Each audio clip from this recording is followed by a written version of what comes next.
Go on, Jarlath. You're the accountant at Echlinville, huh? Well done. All right, guys. Yeah. Good evening, Luke. Good to see you again, mate. Guys, welcome and thank you very much for joining us. I know we're all missing Germany and Spain tonight, so thank you very much for choosing Dunville over that. And yeah, so my name's Jarlath Watson. I have a few jobs at Echlinville, including the FD, including the finance director. We're a small company, so we tend to do a lot of multitasking. And Stephen Magennis, my colleague here, joined us about 3 or 4 years ago as a sales director. So, and yes, so we are your tasting tonight, Dunville's Irish whiskey. We are Echlinville Distillery. We are a distillery in County Down in the north of Ireland, about 25 miles south of Belfast. And we have been, as well as distilling our own single malt and single pot still, we have been producing the Dunville's brand since 2012. I guess Dunville's, we tend to specialize in sherry finishes, and we tend to specialize in age statement single malts with big sherry finishes. So depending on the age of the whiskey, that could be from 2.5 to 3 year sherry finish up to 7, 8, 9 year sherry finishes for some of the older 20, the stuff that's coming 22 now.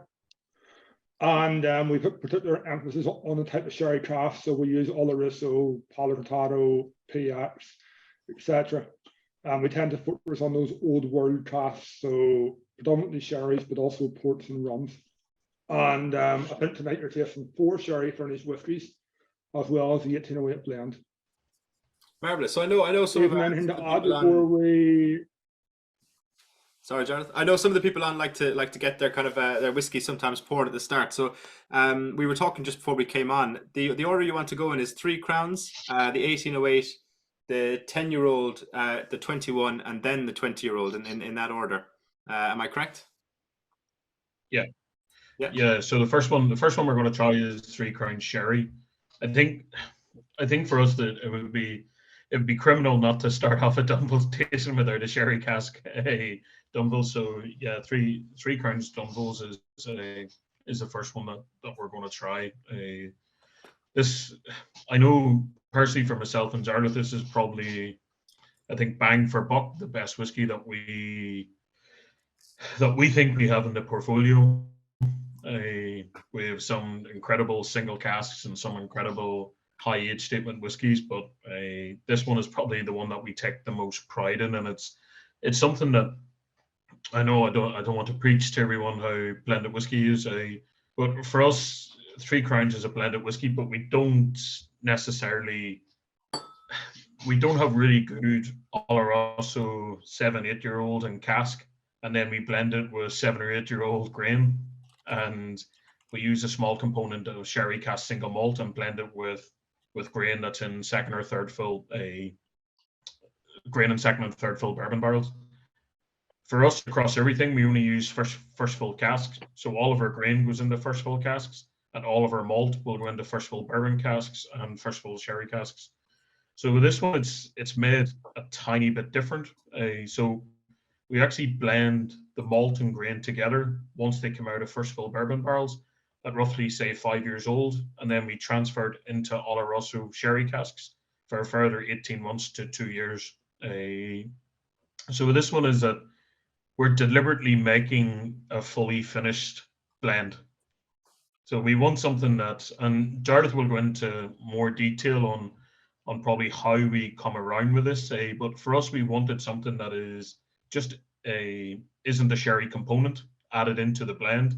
We wanted the grain also to go into sherry, which a lot of the guys are kind of picking up straight away with the spice and the Christmas fruit or the Christmas cake, and just very lively in the nose. And that's what we wanted. If you want to chip in there, Jarlath. Yeah, I think that liveliness. I mean, obviously it's between 65 and 70% grain whiskey, 30 to 35 malt. We mature the grain and malt separately for 5 years in first fill bourbon. Then we marry that grain and malt we put it into a first fill Oloroso sherry hogshead. So not a butt. We only use smaller hogsheads. So a butt's 500 liters. We use smaller 225 liter casks. So more interaction, more influence. We did used to do it the other way. We used to just blend the sherry components into the grain. We first brought out 3 Crowns about 9 years ago. After about 2 years, we knew it wasn't working. I like a whiskey that speaks as one, a whiskey that is coherent, that's one single unit. The old 3 Crowns, you could pull out the individual elements. It wasn't one coherent whiskey. So about 5 years ago, we changed how we made it, and we blended the malt and grain and then put it into fresh Oloroso. And what that gives you, that 18 months of that marrying the malt and grain and both maturing together in that Oloroso cask, gives you one coherent whiskey. You're not pulling out the malt and grain elements or the sherry and bourbon elements. It just gives you one coherent whiskey that's really balanced for us. I always joke and say it's a breakfast whiskey. We always start off our tastings and say this is our breakfast whiskey. But in a way, I guess what you mean by that is, I mean, it's a lighter whiskey for our style of whiskey, and it's balanced with the age, with that grain element on the sherry finish. You know, so it's a 7-year-old whiskey. It's bottled at 43%.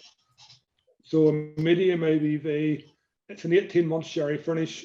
Once we get into our 20-year-olds, we're looking at higher ABVs, sometimes craft strength, and maybe 6-7 years in sherry and single malt. You know, so everything's in balance, but this one still has a balance, but everything's kept quite easy. You know, it's not too high in ABV. There's a lightness there from the grain, but a lovely creamy sherry finish. The malt comes through, and it just drinks as one coherent whiskey that has balance. It has balance from the nose through to the palate, through to the finish. There's a connection with all three. They all tell the same story, and there's a progression. The finish, the ABV, and the age all work in unison. They're all at the right balance, you know. So it's all about getting that balance. So it's not a big, massive sherry finish, where that will just overpower the whiskey. So everything's kept quite light and easy. For me, the one thing I love about this whiskey is that 18 months in the sherry, but brings a lovely creaminess and a lovely mouthfeel to the whiskey that you don't often find in a 7-year-old blend. And I think that is just putting the whole whiskey, the malt and grain, into that sherry cask for 2 years, only using first fill casks, only using them once, using the smaller cask. And Dunville's, in Ireland, we've got a reputation for very, very high-end old world cask finishes. We only buy the best casks out there. You know, we're the secret of Dunville's is the cask that we don't buy. You know, we work with. Yeah. No, that makes perfect sense. Yeah. Mm-hmm. Sorry, you kind of you froze there for a second, Jarlath, but Oh yeah, so I mean, so they know the quality of cask we look for, and they know that 80% of the casks out there are not Dunville's cask, but when those 20% come in, they contact us, and that will come through in the whiskeys you'll try tonight. Yeah. But yeah, this first one, it's just a lovely, light, creamy, everyday, any time of the day whiskey that, you know, you just want to have on your back shelf because you can go to it any time. Yeah, I think even Martin, Chris and Craig, they're kind of like, everyone's kind of hinting at this kind of sweetness and that milk chocolate, that kind of melted chocolate, that ice cream, that vanilla ice cream. No, like all of those things there. Yeah. No, it's 100%. Yeah, I was literally just going to say what you said there, Steve. It's great taste notes coming in there. Really lively on the nose, as Craig. Dark fruit, cherry chocolate, as you mentioned there. Interesting nose. Fruit melted, milk chocolate, vanilla ice cream in a cone. I'm getting a slight licorice aftertaste on that one. Nice. Can imagine that what the wife would say if I poured up my cornflakes, but Kevin thinks it would go well over porridge. So it's great feedback so far. Yeah, so putting whiskey on your porridge is a thing in Belfast. There's a couple of hotels that actually have the bottle of whiskey beside the porridge in the breakfast buffet. So that is a thing over here. I guess for me, the predominant note for me, we love getting sugars into whiskeys. We love what sugars do in whiskeys. Not just the sweetness, but the viscosity, the body, the mouthfeel. And a lot of the whiskeys you'll try later on have lots of dark brown sugars. To me, this one is more of a butterscotch caramel. Yeah. You know, like, so if you're making caramel in a pot and you mix brown sugar and butter, and that makes caramel. Then if you put in more cream and you get this very light, almost butterscotch caramel, this is what it's that note that for me is that overwhelming note in this whiskey. Yeah. And again, just that caramelness that you get from sherry cask, but again, just lighter, maybe cream down. Yeah, even Martin was saying there, just would we recommend putting a drop of water into it? For me, this whiskey is, I think it's perfect at 43.5%. For me, I'm a big advocate for a tiny bit of water in whiskey. I enjoy a bit of water in whiskey. With this one, I just think you kind of, not that you lose that kind of butterscotch creaminess that Jarlath was talking about, but it kind of loses that kind of viscosity on the palate that kind of really goes well with. And definitely for all the guys and girls in the tasting, try a tiny bit of water with it. But for me, I think you just lose, especially with this whiskey, you lose the viscosity. But when we go to the next whiskey, I highly recommend you to add just a tinchy bit of water to it, but try it without water first, and you'll really see. Because the next whiskey that we'll try is something. It's probably the hardest product we've ever had to make. So yeah, I would try it with water, but for me, it kind of does lose that texture, that viscosity. Yeah, I mean, we work very hard in Dunville's. We're a big believer that the mouthfeel is really, really, really important in whiskey. It's very, very underrated. Whenever you get to the last 2 or 3 whiskeys, you'll really notice that. We firmly believe that whiskey is a luxury experience, and drinking the whiskey should be a luxury experience. We're not into, making a whiskey you sit down and have 8 of them a night and get, we're into a whiskey that you pour 1 or 2 a night and analyze and enjoy and let sit for half an hour in a glass and see how it changes, etc., etc. And the mouthfeel is a really important part of that, just how luxurious it feels in the mouth. You'll notice that hopefully in the last 2 or 3 whiskeys big time, and it's getting those lots of sugars out of those fresh sherry casks that work with the oils in the whiskey, and those sugars work in the same way to add viscosity, and then they cling to the side of your mouth and add flavour. But that viscosity in mouthfeel is so important. I think adding water, you sometimes can lose a bit of that, and possibly in this one you might, but give it a go. Yeah, well, I tried a bit of water just because we were talking about it, and you're dead right what you were saying, Stephen, that it does lose that viscosity there, and that mouthfeel drops off. No, it's a really interesting whiskey, and we have it on the site for 50 quid. I've got 2 questions for both of you. One is there's a peated version of this that we have on the whiskyshop.com that's not in the lineup tonight, but I've set it up so that your discount code will work on that one if you wanted to try the peated one after this tasting, folks. So could you tell us a bit about the peated 3 Crowns, and also for the name 3 Crowns itself and the brand Dunville? You mentioned at the start, Jarlath, that Echlinville Distillery has been going since 2013, but let's say hypothetically that there's a few people on the chat who this is their first kind of encounter with the brand. The brand Dunville itself goes back slightly further than that as well. Well, okay. Well, sure. I'll tell you what, I'll give you 2 minutes on Echlinville first. So Echlinville Distillery started in 2013. So our first liquid is 9 years old, malt and pot still. What you're tasting tonight, there's some of our liquid in some of these whiskies, but some of these whiskies are sourced whiskies as well. With Echlinville, we make single malt and single pot still Irish whiskey. I guess what sets Echlinville apart is we're a farm distillery. We're a field to glass farm distillery. So everything is done at Echlinville. So from ploughing the field and sowing the barley through to putting the cork in the bottle and wrapping the pallet is done at Echlinville. That includes growing our own barley, harvesting our own barley, malting our own barley, floor malting our own barley. Nobody else in Ireland malts their own barley, and very few anywhere floor malt anymore because it's an absolute bitch. There's probably ourselves, Springbank, and a few others. We're probably trying to make whiskey the Springbank way in Ireland, but it's the expensive way. So it is from growing and floor malting your own barley through to distillation, maturation on site, bottling on site. It's all done at Echlinville, so we have control of every stage of the process. And we're big into provenance and telling a story of where the whiskey comes from, telling a story. I guess terroir is an interesting subject in Irish whiskey at the minute with Waterford, and Waterford are trying to tell the story of how 50 different farms taste. We're trying to tell the story of how one 50-acre farm will taste year in, year out. You know, barley grown on our 50-acre farm. And that's what Echlinville is, a true farm to glass, every stage of the process controlled by us, making whiskey without compromise, from growing your barley to dunnage warehousing. Everything's done the old-fashioned way, the expensive way, but the right way. Dunville's is an old Belfast brand. Dunville started in 1808, hence the name of the next whiskey. By the 1880s, when Alfred Bernard was touring UK and Ireland with right his book, Dunville's was the largest distillery in the world. Alfred Bernard comments in his book that Dunville's have the largest stores of whiskey of anybody in Scotland or Ireland, which pretty much means the biggest distillery. A lot of the other distilleries got into bother and closed down in the early 20th century. Dunville's continued to exist profitably, and until 1936, when it fell silent.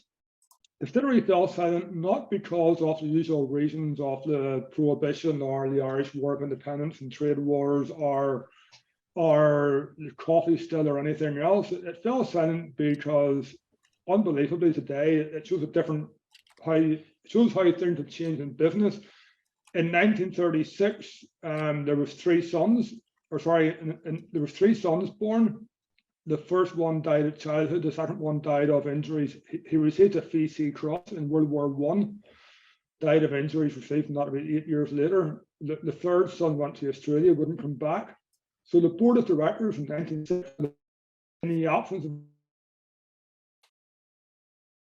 of Dunville's board of directors, the chairman, in the absence of a son to lead the company, they closed the company down. They voted to close the company down because there was no Dunville's heir to be chairman of the board. I mean, unbelievable decision in today's terms, but it shows you the difference in class and difference in attitudes today compared to, what's that, 86 years ago.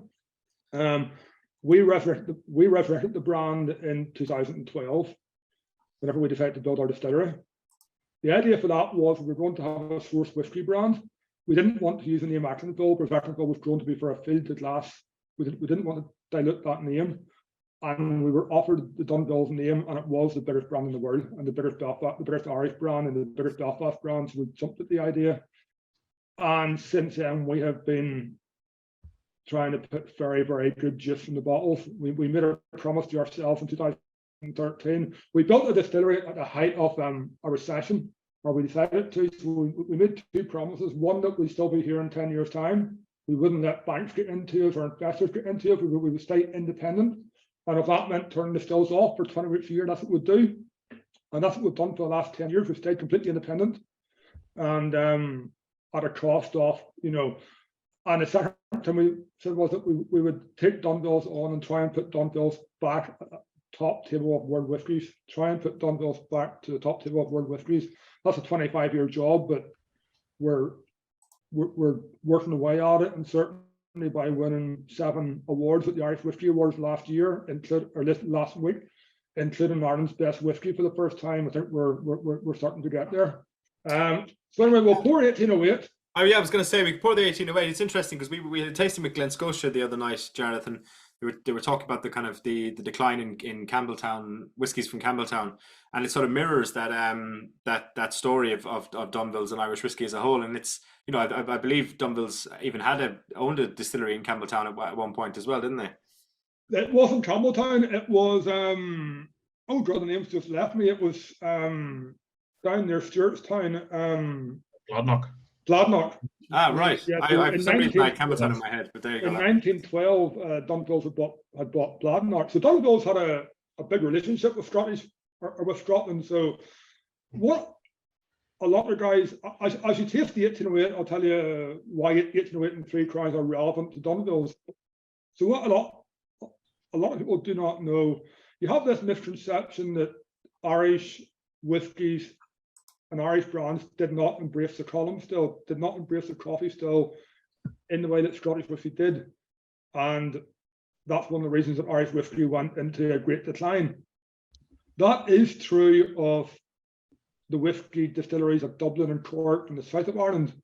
But up in the north of Ireland, it was always more industrious. It was always more industrious, be it shipbuilding, be it the linen industry, be it whatever.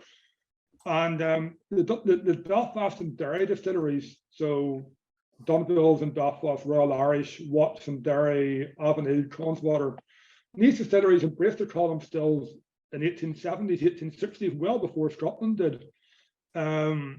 Who appointed, that's why Dunville's was the largest distillery in the world in the 1880s, because they were laying down an absolute load of grain whiskey as well as malt and pot still. So much so that they and Watts were subsidising grain whiskey into Scotland for a long time before Scotland got their capacity to make grain whiskey up. So in the late 19th century, start of the 20th century, a lot of the grain whiskey that was put in the Scottish blends was coming from Belfast and Derry, was coming from like the Dunville's. Dunville's was one of the biggest brands in the world at the turn of the century. The reason for that's quite simple. If you let in lots of whiskey, you have to sell lots of whiskey. And you following that old Irish motto of selling whiskey to bonders and having them bottle it out wasn't going to work whenever you're laying down 20 times more whiskey than you were last year. So Dunville's had to build a brand, and they had to take whiskey. They had to sell. I mean, Stephen's job became a lot harder, you know. So they developed absolutely cutting-edge brand building techniques. They had 52 offices in 28 countries worldwide, 7 offices in the UK alone. They've grown as far as Uruguay, Australia, New York, Canada, all around the world. You know, Dunville's with building brands, having very unique advertising techniques. You'll see Dunville's mirrors and Dunville's memorabilia draping all the best whiskey bars in the world, and they're absolutely prolific in Ireland. So whenever some of the Dublin and Cork whiskies were still selling their whiskey on their white label or to bonders to bottle out for them, Dunville's, just by the very nature of how much whiskey they had to sell, that necessitated building a worldwide brand. So I mean, Dunville's was truly one of the first worldwide whiskey brands. Mm-hmm. A fascinating, absolutely fascinating story. An absolute powerhouse of Belfast, had their own railways, had their own football club, 456 employees. The football club still plays to this day. Distillery FC still play in the Irish League. For the last 5 years, Dunville's has once again been the shirt sponsor. Something we're very, very proud of. I've heard they're a team with a lot of spirit. Yeah, we do have a couple of great tasting notes coming in there as people are nosing that 1808. The hints of dry smoke, juicier fruit with sweet spice, lively on the nose. This is Martin grapefruit, pear drop sweets. Yeah. There's a tiny hint of sweet smokiness lurking in there somewhere. There was another question from Joe, which I will come on to, Joe. I'm not skipping it. I just thought maybe because this is really interesting, Jarlath, and I'd love to come back to it. But just while people are nosing and tasting the 1808, could you speak more specifically, or maybe Stephen would rather? Stephen can talk about this one. This is one of his babies. Yeah. So before I joined Echlinville, I probably had quite a comfortable job. I worked for one of the big guys, but I've been friends with Jarlath a long time, and he was like, "Listen, we're trying to scale up Echlinville, and this is what we want to do." And I can remember at the time he was like, and when I met him, he had all these amazing 20-year-old whiskies, and this is what we have. And I'm like, I love drinking really, really good 20-year-old whiskies, but they're very, very hard to sell. I mean, there's only a certain amount of people that one can afford to buy a 200 quid bottle of whiskey, but there's only so many customers around the world that are distributors around the world that actually want to buy 20-year-old whiskies. So the one product that they didn't have, which was this product, which is Dunville's 1808. And for this product, when I said at the very start that it's probably the most difficult whiskey we've ever tried to make. I think I went off drinking whiskey for maybe 2 months after this because there were so many trials. But the key to this whiskey is that when you have a blended whiskey and it's your kind of flagship whiskey, it needs to be one, friendly to mixologies or mixologists. So it needs to be integrated with cocktails. One, it needs to be how I enjoy drinking a whiskey is with a pint of Guinness. It needs to be a whiskey that stands up against a pint. It needs to be a whiskey that stands up on its own.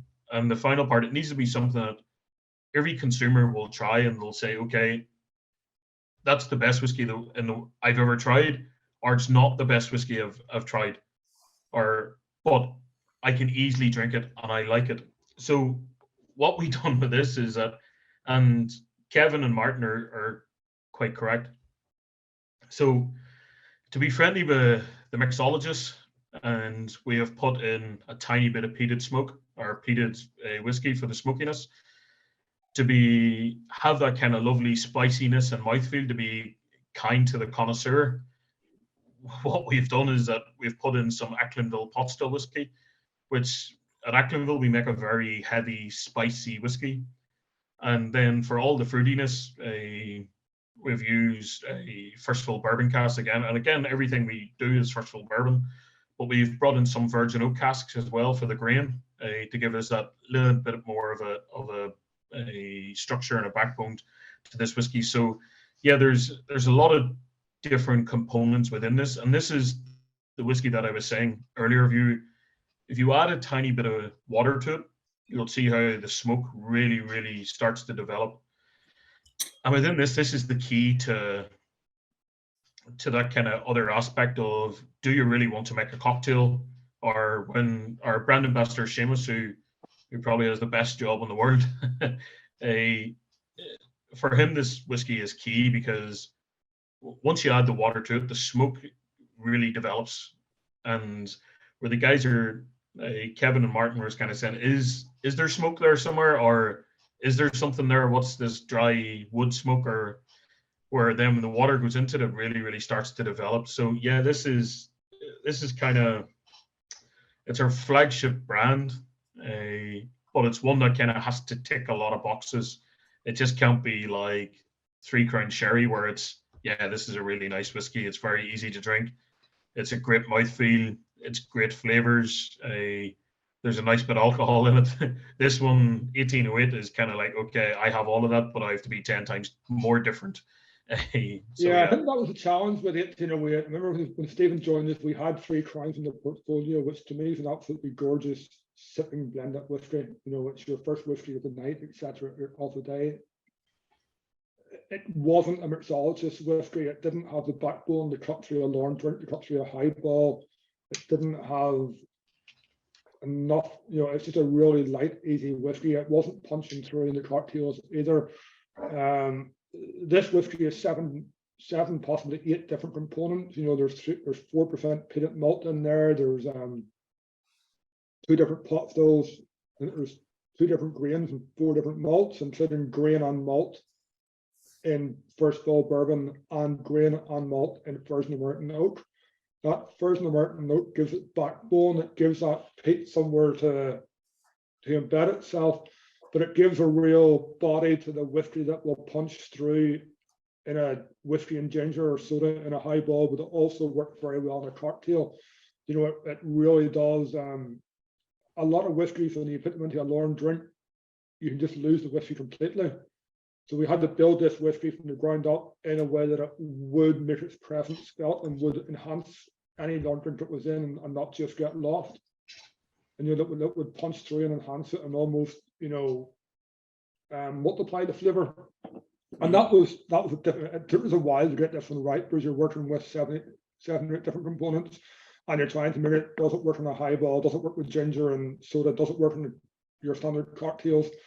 Does it work in a whiskey sour type idea? And then does it work beside a pint? Yeah, and balancing all of that took us a while. And does it work in the pocket? I mean, this is like $32.95 on our website, which obviously everyone here would be getting 15% off that afterwards as well, which I think, for what it is exceptional value. And the smoke inside, because there's some great comments coming in there. But the smoke reminds me of, people often talk about bonfire smoke and all these different type of things when we're talking about smoke and whiskey. But for me, it's almost like a Swedish log or something. There's just this kind of piney sweetness to it. Joe has said that water definitely brings out the smoke but retains the sweetness. Kevin says good Irish old fashioned. Martin says lively in the mouth, dances in the tongue, beautifully smooth, spicy, fruity, and perhaps a bit biscuity. I'm getting the smokiness more on the nose than on the palate, which I can totally see that. Yeah, there's definitely more noticeable drop of water. I like it, but sips down too well, which is a good complaint. Lovely taste more off it, as they say. Alex says, is this all distilled at Echlinville, including the peated component? So maybe no. So Echlinville does not distill grain whiskey. We only distill malt and a pot still. So the grain whiskey component in this is sourced. The malt whiskey component is mostly sourced, and the pot still is a mixture of probably half our own and half sourced. So you will find this product develop to have more of our malt and all of our pot still in about 2 years' time. Our grain will always be sourced, well, until we build a grain distillery, it will be sourced, and there's no immediate plans for that. So this will evolve into the malt and pot still is Echlinville, and the grain is sourced. But at the minute, that's still evolving.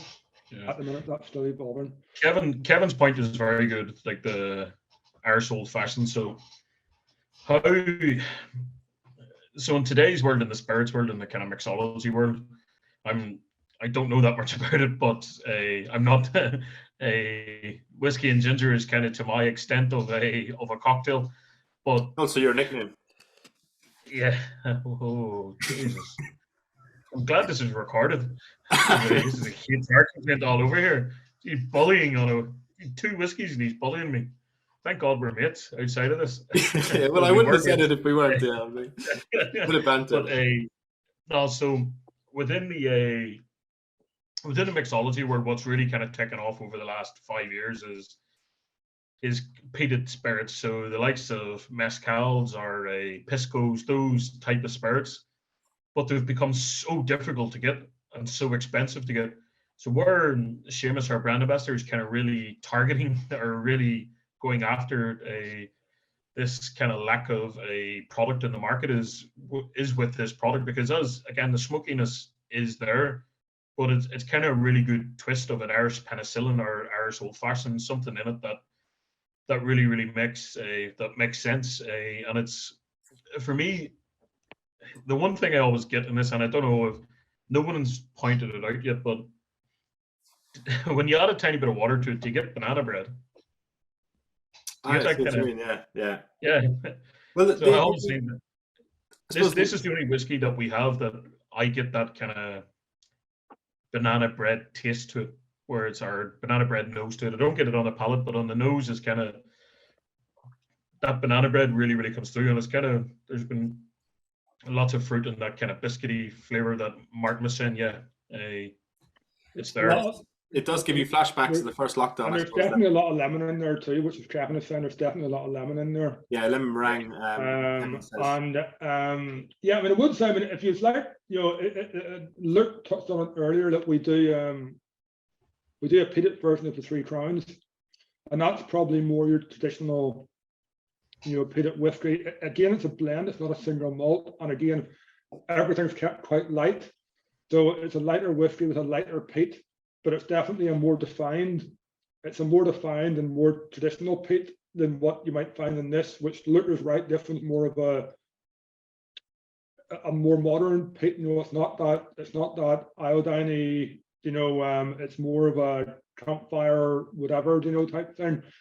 The Dunville Three Crowns peated is more of that traditional peated whiskey, albeit a blend and albeit a very light version. So if you're looking for that lighter traditional peated whiskey, I would definitely recommend the Three Crowns. The Three Crowns peated. This one is more of a modern blend. Yeah, I think the old-fashioned one's right in the head with this one. Mm-hmm. No, definitely, and just as I say, the discount to 15% off these whiskies that were traced inside, it also extends to the peated for anyone who has. Just to repeat that,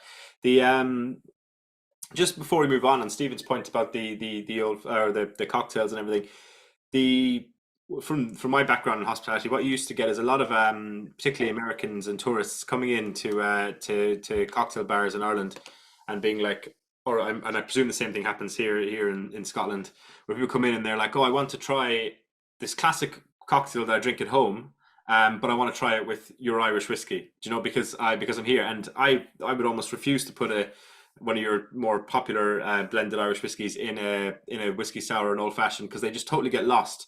They work best with bourbons for a reason, because they're tannic, they're punchy, they're big flavors that come through. Do you know, anyone who's had a bourbon or a lot of American whiskey will instantly recognize why they work in these cocktails, because cocktails are also about balancing flavor and creating complexity, which it's very hard to do with some of your more famously kind of more delicate or fruity, as they like to market themselves, kind of Irish blends. Whereas this is both easy sipping, but also has a viscosity and that bit of peak kick that would allow it to carry through in a mixed drink, So it totally makes sense, everything you were saying about the and I think about between 35 and 40% of this blend is from Virgin American oak.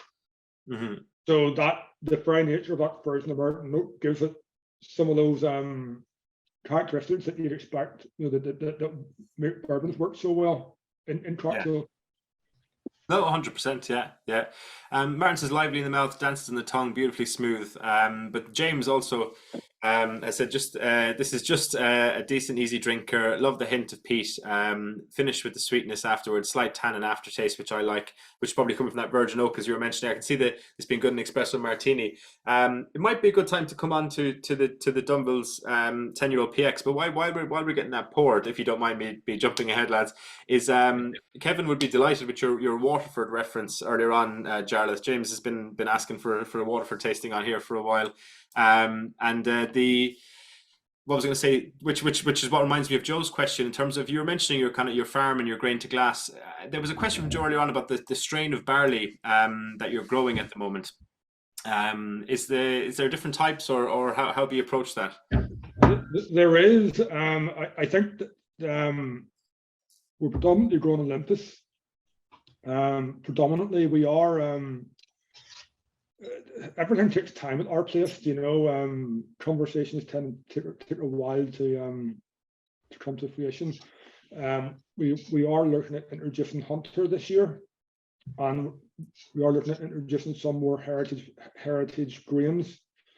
But for the last 5 or 6 years, it's been predominantly Olympus we've been growing, because it's a strain of malted barley that would have been predominant in the Irish Peninsula in our area. So the area that we are in would have, County Down would grow about 70% of the arable crop of the barley in Northern Ireland.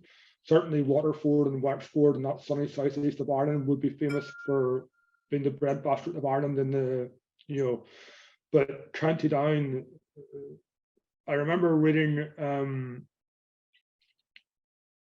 our designer is also a historian, and he found this completely abstract report from 1936 that said there was 80 combines operational in Northern Ireland in 1936, and also 68 of them were in County Down. So by sheer extrapolation, County Down grows about 80% of the barley in Northern Ireland, and Ards Peninsula would grow the vast majority of that. So we are an area that's famous for growing malted barley. So much so that we have the old Ards Malterns, and the old Ards Malterns is a malterns facility on the Ards Peninsula, about 10 miles from our distillery. They used to do malterns for most of the Irish distilleries, from Bushmills, Old Cumber, Dunville themselves, down as far as Middleton. It closed down in the mid-80s, and actually just as of about 3 months ago, we purchased the old malterns with the idea of re-establishing malterns in the Irish Peninsula and getting that old malterns up and running for the first time in 40 plus years. That's a project that'll take 2 or 3 years. And as we bring if and when we bring a malting facility on board, then we will look at obviously a lot more heritage grains and et cetera. No, that's fantastic. It's really interesting, and it's definitely something that, and I think also with kind of Waterford have a heritage grain release coming out. I don't know if you tried any of them, but it's something that we get that comes up in these chats a lot more now. People talk about provenance of grain and these type of things that you know, as you know yourself, you would just never have heard of at tastings, or you know, even a couple of years ago. Definitely. So tell us about this, the PX 10-year-old. I don't know who wants to take the lead on that one. So I'll start and then let Stephen jump in. So PX10 was pretty much the first whiskey we brought to market whenever we brought the Dunville brand back into existence. The bottle and the label is pretty much an exact copy of what the label was in and around the 1860s, and lasted right through to about 1933, whenever they changed it, 3 years before they closed down. But we stuck with the old label, and it's about a 99% replica. It's us doing, it's us honouring the old brand. We were very aware that whenever you bring the old brand back to market, that you can stand accused of just trying to profiteer on an old brand.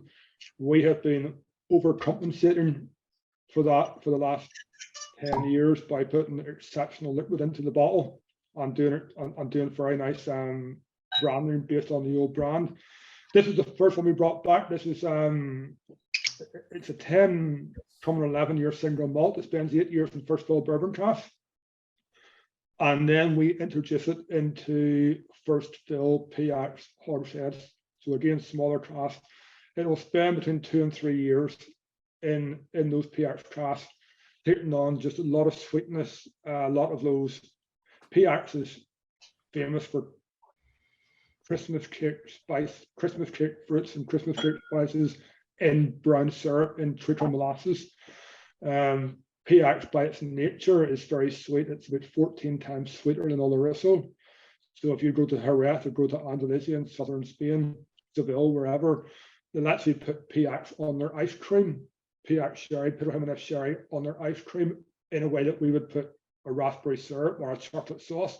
It's very thick, very viscous, very syrupy. And after 2 or 3 years in the cask, that syrupy nature comes into the whiskey. We make a 20-year-old version of this, but it's been in PX cask for 5 years, and it's just pure syrup. You know, it's just very, very decadent, very, very delicious. This one's more balanced between the malt, but you're certainly getting those Christmas cake fruits, you know, those prunes and dates and raisins and sultanas. You're getting that bitter nut in there, certainly almonds, but everything. Those are the flavors you get in all the Oloroso finished whiskies, but in PX finished whiskies, it's dates and prunes and raisins and figs, but all stewed down into a brown sugar. So all in a sugar syrup. So it's those same notes, but with all this brown sugar around them, do you know? It's in that cask for about 3 years. We picked up, whenever Luke worked for the Irish Whiskey Awards, we picked the PX10 won the Irish Whiskey Award in 2015 for the best Irish single malt under 12 years old. In 2017, it went to a 12-year-old, and I think the 12-year-old then won best Irish single malt 12 years and younger. We brought back the 10-year-old this year, and this year it won best Irish single malt 11 years and younger. So we were really delighted that the new expression of 10-year-old again kept that tradition of winning the best single malt under 12 years old about 2 weeks ago. It's just the PX craft just works with this age. Well, it's interesting, as you were saying there, Jarlath, because I mean, before I'd ever met you, and before Stephen was working with Echlinville, this was one of the whiskies that really made me fall in love with the brand. It was a decent price point. The label really stood out. It was incredible flavor. The finish went on forever, and you didn't get, even in Scotch at the time, you didn't. I mean, it wasn't unheard of, but it was much rarer to see a PX cask. They seem to be everywhere these days. So it ticked so many boxes. I was looking around there to see if I had a bottle of it knocking about here still, but I don't. I have a bottle of the cask strength 12-year-old. A little bit of housekeeping. At the moment we should have this one listed on the website before Christmas. And the next two we're going to try we're not able to stock until the new year, but the discount codes, when these products are in stock, I'll send everyone who bought this pack a reminder so that you'll be able to purchase it with the discount as if they were in stock now. But the 12-year-old version of this is currently in stock on the website, and the 15% discount I'll give out at the end will also work on that one if you did want to buy a bottle of that. And they're not a million miles apart, are they? The stocks of the 12-year-old are dwindling, so if you fancy the 12-year-old, probably jump in there. So the difference between the 10 and the 12 is it's the same whiskey. The 12 has been in sherry for 4.5 years. The 10 has been in sherry for 2.5. So if you imagine this malt to sherry scale, where you have malt influence and sherry influence, the 10-year-old is maybe a third of the way along. You know, it's still very malt driven, but there's a definite PX sherry finish influence there. You know, it envelopes those sugars, envelope the whiskey, and make it feel a lot more viscous, make it feel a lot more luxurious. But it's not, it's a sherry whiskey, but it's not a sherry bomb. The 12-year-old slides a lot further towards the sherry end of the scale. It starts to become more of a sherry bomb as much as a 12-year whiskey can be. Certainly by the time you get into the 20-year-old PX, it's a complete PX sherry bomb, just an absolutely phenomenal whiskey. If you like your sherry finished whiskeys, if you like this, but think you can tolerate a bit more sherry in it, the 12-year-old is an absolute stunner. A bit more weight, a bit more body, a bit more viscosity, a lot more of that brown sugar sherry influence. The malt is still there, the malt influence is still there, but it becomes a lot more about the sherry. Whereas with the 10-year-old, it stays fresher. And those lighter, those orchard, those soft orchard fruits, apples and pears, and even ripe peaches, you know, those notes are still evident in this whiskey. The 12-year-old, you have to leave it for half an hour in a glass for those to come through. But it is a real, I love sitting them both side by side and trying them, because you can see the evolution of the same whiskey with 2 years more in sherry. Not telling you to buy both bottles, but it is a nice experiment. Yeah, I think, to do, you know. I think with the, like most of the guys are saying this in the chat, Martin, Kevin, Canada's Calvados, this apple, Irish whiskey, especially Irish malt at kind of 6 to 10 years old, and it's actually a really good thing where people are saying it's that kind of has, someone was saying it has a sour taste or a tart taste as well. Benchmark this against the next two, and you'll see how the whiskey completely changes and the sweetness comes through it. So you will see the kind of more intensified, how those kind of tart flavors or apple flavors become a lot more intensified, and the kind of more like stewed apples, that lovely sweetness that is going on. But I think Jarlath won't mind me saying this, but probably will actually. But it probably doesn't make him look like a great AFD, but I'm more of a whiskey nerd. But for the 12-year-old, for us, we made a commitment probably 3 years ago that stocks of 12-year-old were getting very, very low. And we made a commitment that we would take 12-year-old off every single market apart from UK and Ireland. So that commitment meant that we didn't have enough liquid at 12-year-old to go around the world. And if we did, it would be a strict in and out. But we wanted a consistent flow of whiskey for 12 years old, and we didn't have any 12 years old. So within the 12-year-old, it's actually a 15-year-old. So this is why it's only exclusive to UK and Ireland, is that we don't have enough 12-year-olds to kind of really put out a big enough release. So for the 12-year-olds, we just do them as cask strength editions for our online shop, as a distillery exclusives. But for this kind of 12-year-old that is for sale in the whiskey shop, it's actually a 15-year-old at the moment. So yeah, that's why they're so scarce, and we kind of only have we don't have that much stock of it, which Luke's holding up one of the cask strength 12-year-old. I think this was the first or second release he did of the cask strength. Yeah, we've done about 5 or 6. People can at home. I know Stephen held up the label for the 10-year-old a minute ago. The labels are stunning. This is a darker label, so we've taken the blue and turned it black on the dark series on the PX12 cask strength. These became a real cult whiskey in Ireland. We would release a cask at a time, maybe 2 or 3 a year. It got to the point where we would put them on our website, and after 94 seconds, they'd be sold out. And you spend the whole weekend taking calls and emails from irate customers who didn't get one, which was a nightmare. We used to try and hold a few back, and then would try and help them out the best we could. But it became a real cult whiskey. It just the cask strength version of it were just spectacular whiskeys. I think we released one a month ago, Stephen. Yeah, but maybe a month, 6 weeks ago. the Dunville's whiskey is funny enough, you know, we make whiskey for drinking, not for collecting, you know, so we're not big in packaging, we're not big in boxes and wooden boxes and presentation boxes. We like whiskies to be bought and opened and drunk. We make whiskey for the enjoyment of drinking, not for the enjoyment of looking at them, you know. Unless it's a rum cask finish. Yeah, and not apart from the rum cask finish, yeah. Don't mention the water. That's a different story. But and because of that, you'll find that the Dunville whiskies don't attract much more on the secondary market, on the auction market, than they would, you know, at the primary market. So if you do like your Dunvilles and want to try one of those 12 craft strengths, go on to some of the Irish whiskey options or even Scots whiskey options. You'll probably pick them up. Celtic whiskey options, and you'll pick them up for not much more than retail. You know, maybe just the auction fee more than retail.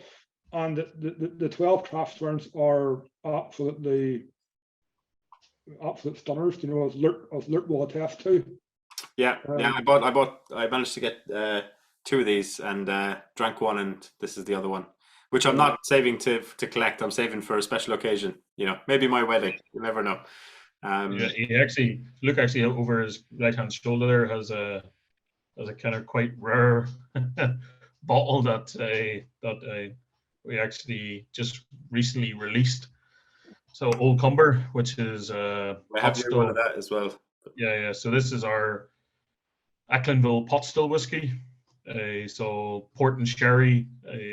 Cask was the original, but this kind of one in the yellow and green box is it's probably a unicorn whiskey outside of Ireland.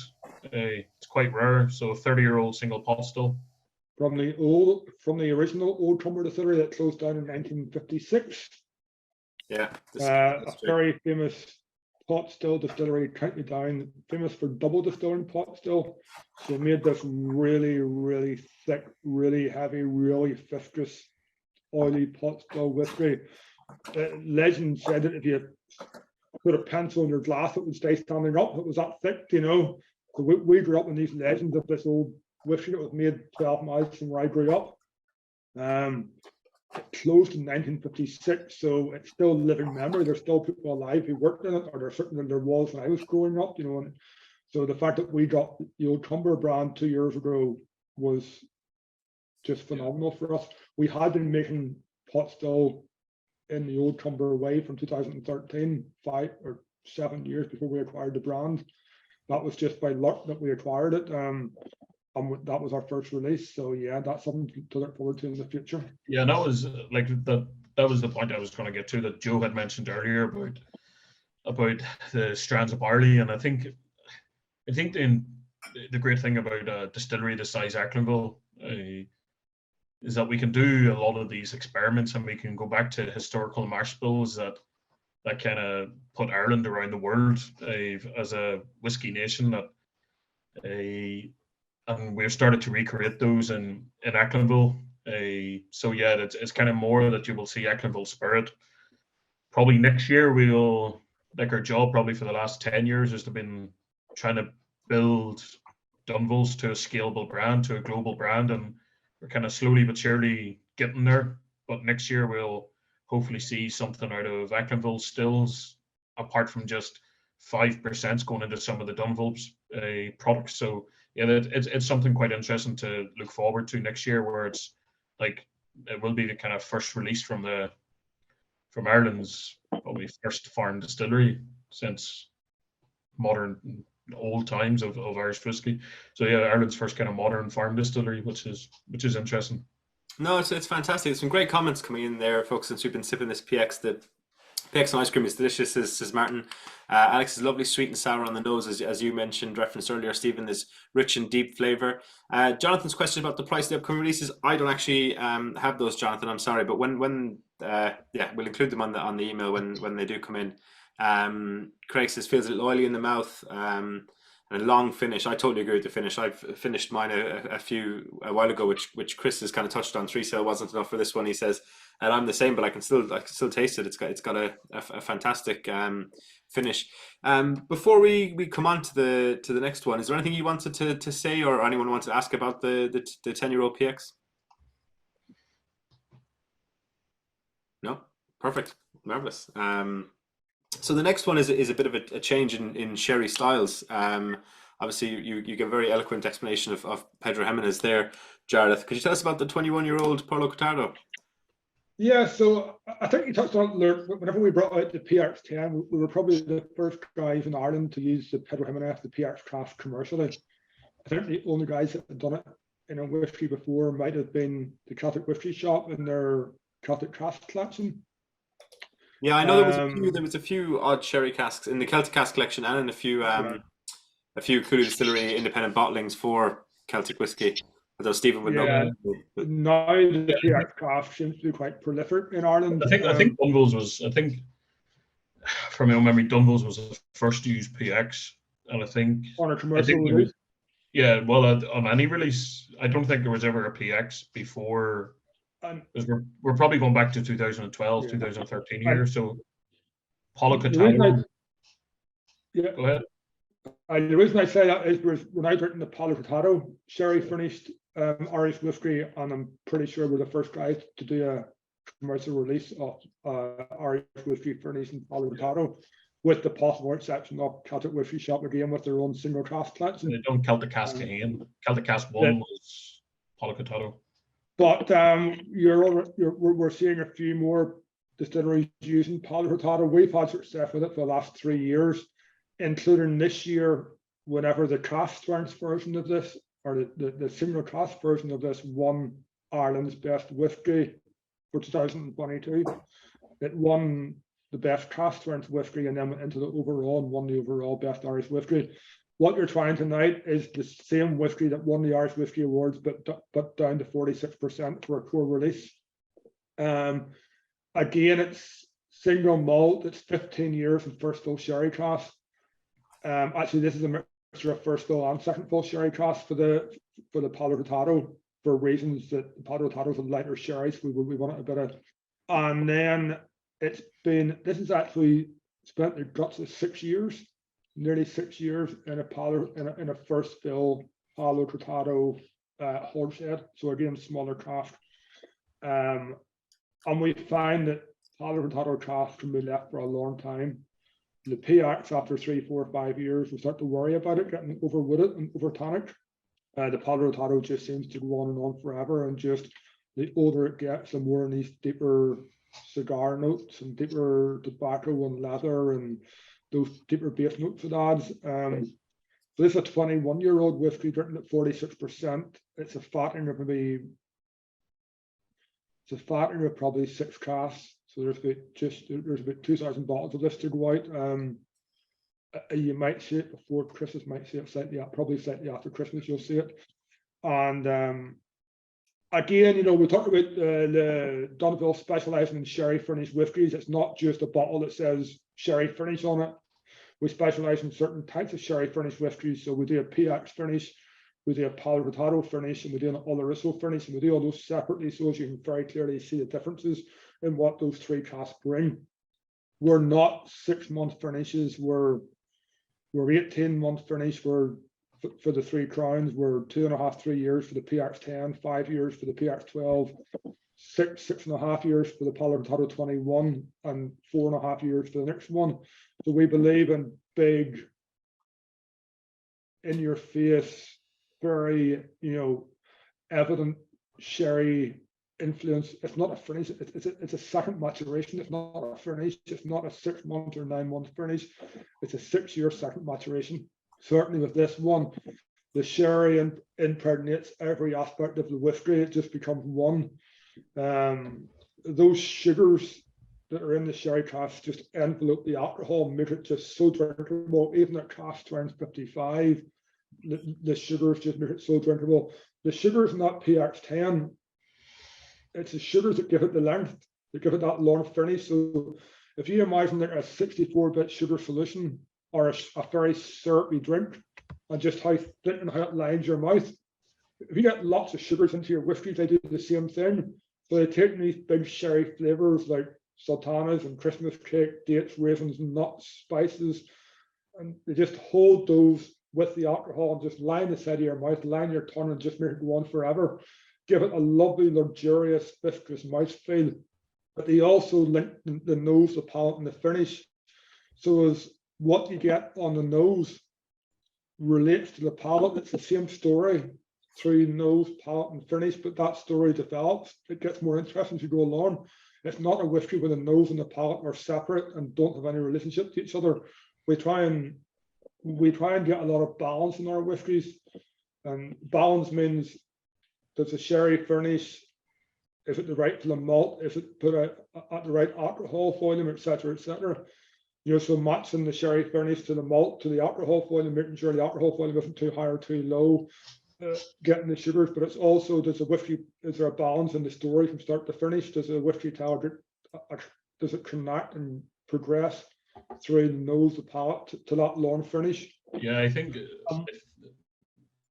Sorry, I think Alex was saying, which reminds him a lot of Glenfarclas 21, and I think Jarlath if you've been in a tasting with Jarlath, we kind of talk about this a lot, that we're great admirers of certain distilleries, and the kind of Glenfarclas's. I think the I think 21's the best of Glenfarclas core range anyway, so I'm glad he put the 21.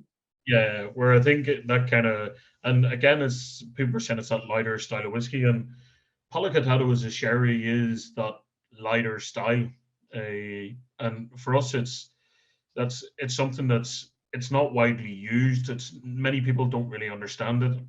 And when you go to sherry at 21 years old, it has to, if it's not the color of a boot polish, people kind of just like, oh, it can't be a 21-year-old sherry cask. And I think between going from the PX to this and then to the next when we'll try the Oloroso, for us, where we use many different types of sherry. So we have some Manzanilla casks, we have Fino casks.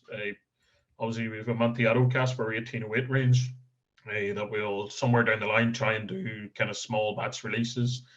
But again, for the big kind of powerhouse whiskies that we use, Palo Cortado, PX, and Oloroso. And I always find with this whiskey, and sometimes the guys disagree with me, but when you were younger and you kind of had a hot chocolate, someone said earlier about melted chocolate, is that when you kind of had the Cadbury's hot chocolate and you lifted the foil off it and you had that kind of milk chocolate dust aroma go into your nose, I think with this whiskey, it's kind of that kind of nice little chocolate flavor is definitely within it. And it's not as if it's that kind of real buttery, creamy, melted chocolate. It's that kind of just that dust that is there. But yeah, there's loads of, like for us, the kind of spiciness is there, the treacle is there. There's Martin is pretty much nailed on to what we is or to what we think it is, and yeah, that kind of rich fruitcake from Joe as well. Yeah, I'll tell you, some of the, I guess I pick up something different in this whiskey from that isn't as obvious, but I followed it from the very, very start, from when it went in the cast 6 years ago. And Palo Cortado, the Palo Cortado sherry is formed by accident. You can't set it to make a Palo Cortado sherry. You set it to make a Fino, and the yeast in the Finos in the barrel, the yeast in the Fino will form a crust over the top of the sherry, what they call flour, FLOR. It's a yeast crust. And then what happens is that the Fino, the secondary fortification fermentation in the cask happens anaerobically. In a Fino, so what happens in the absence of oxygen, there's a crust keeps the oxygen out. So whenever the crust is formed, whenever the floor is formed, the guy in the bodega will draw a line across the barrel head to say that the crust is formed. Then about 3% of the Finos at some point during the secondary fortification, the crust will break, the floor will break and sink, and air will get in, and that will go from being fortified anaerobically to fortified aerobically. At that point, what they do is they draw a cross diagonally across the line to say the floor is now broken. Palo Cortado means broken line, broken stick, so it just means I've broken the line. There's no floor anymore. But interestingly, at that point of whenever the floor breaks, but before it sinks, lactobacteria go to action. And lactobacteria start working on the sugars in the flour in the crust. and it only happens for about a week before the floor sinks into the sherry, and it doesn't happen anymore. But in that week, these lactobacteria, the same bacteria that would be in milk and make milk go off type idea. Do you know that sharpness you get in a milk just before it turns, but you know it's going to turn because there's a sharpness on it? It's quite a similar sharpness to what you get in a Greek yogurt, in a natural yogurt. It's like a kefir, that type of. Yeah. So that is very evident in a Palo Cortado sherry, and it's evident in the whiskey for the first maybe year. So whenever you put a whiskey in a sherry in a Palo Cortado cask for a year, the first note that comes in is a sharp, almost natural yogurt type. And then what you do is you spend the next 4 or 5 years building up all these other flavors over it and layering it up. So this sharpness, it's still in that whiskey, and if you try it now, go looking for it, you'll find it. It's almost with the alcohol. It's almost indiscernible from the alcohol, but that's what it is. But after 3, 4, or 5 years in the cask, you build up all those other Palo Cortado sherry notes around it, and it just becomes, that sharpness makes the whiskey brilliant. Whereas you have all those traditional sherry notes from a traditional Oloroso, but to have this different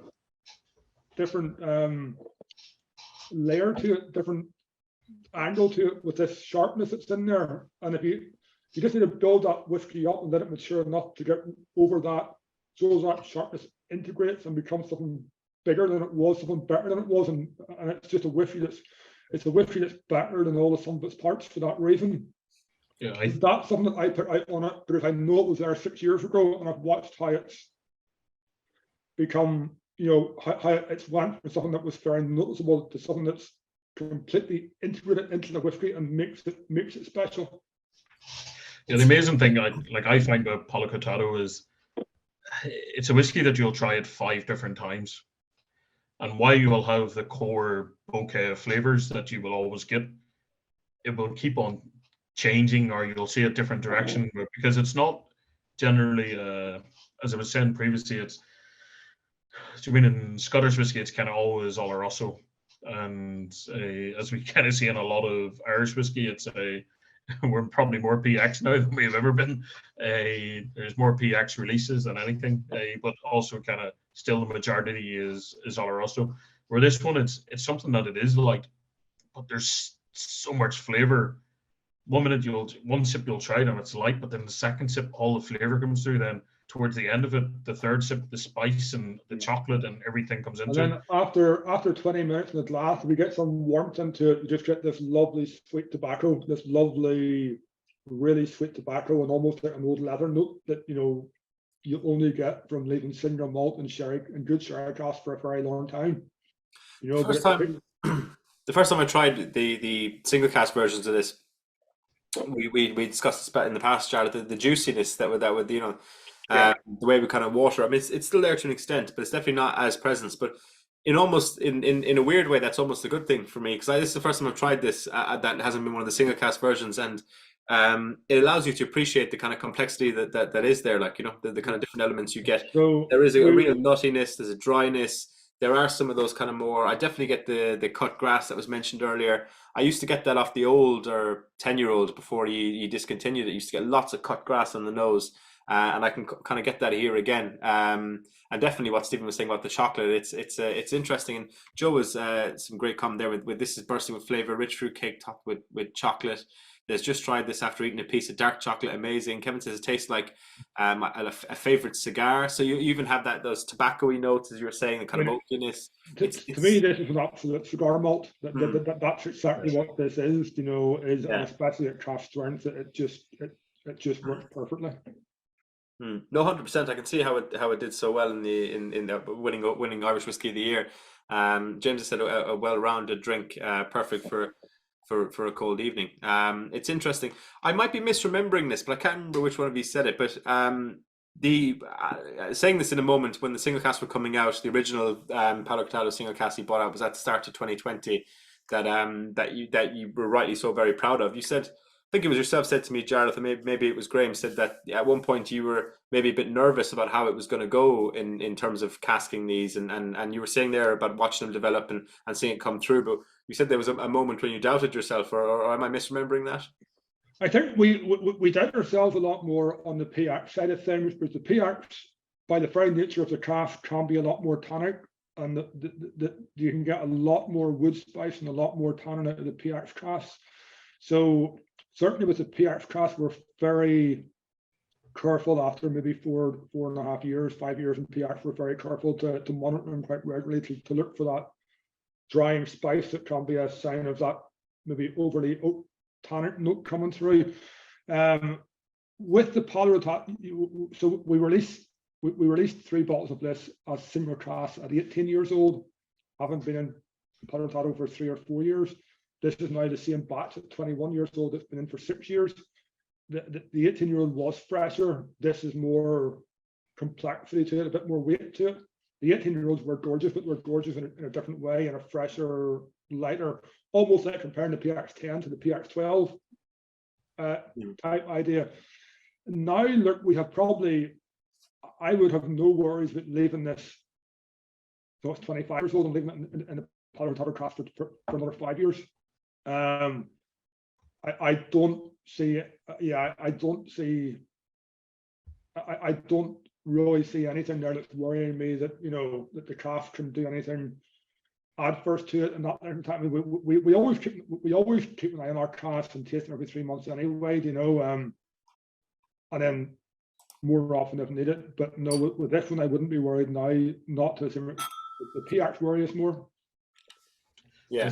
Kevin said, are we looking to do something with brandy cask? We put some 19-year-old malt into Armagnac casks 2 weeks ago, 3 weeks? No, 2 months ago, 3 months ago. It was June. It doesn't seem like 6 months ago, but it was June. Time flies when you're having fun, huh? So we put a 19-year-old single. So we had these Grand Mole, M-O-L-E, a very, very, very special Armagnac. I think that was up in the 30 or 40-year-old Armagnac. It was the casks themselves were about 80 years old, just ridiculous Armagnac. And a friend of ours across in Gran Canaria had bought the cask and bottled all the juice. The Armagnac's amazing. I have a bottle in the house somewhere. After tasting the Armagnac, the Grand Mole, we wanted the cask, then he offered us whatever cask we wanted. We said, right, we'll take that. Well, we put a single malt new make and a pot still new make into 2 more Armagnac casks, but they were a lot younger Armagnacs. They were about 20 years old and 15 years old. They were from new make, but we put this 19-year-old into this really old, really musky, really saturated, you know, I mean, it was some ridiculous flavors in it. So we tasted it actually about a fortnight ago and sent a sample across to Shane in Gran Canaria. It's going to be an absolute cracker. It's lovely already, but you just know that give it another 2 years, you know, just be brave, and you know, you taste it and it's nice. Yeah, that's good whiskey. But if you just be brave and leave it for 2 more years, you know, where others might say, yeah, that's worth, bring it out, we tend to just leave it and be brave and see what happens, because then it just becomes what you have here, you know. So yeah, we have some absolutely stunning Armagnac on the way. Yeah, and this is what kind of feeds back into what Luke was saying in terms of the kind of taking risks. And for us with Dunville's, we're very well known for having kind of higher age statement single malts, but having a lot of kind of single casks of in the kind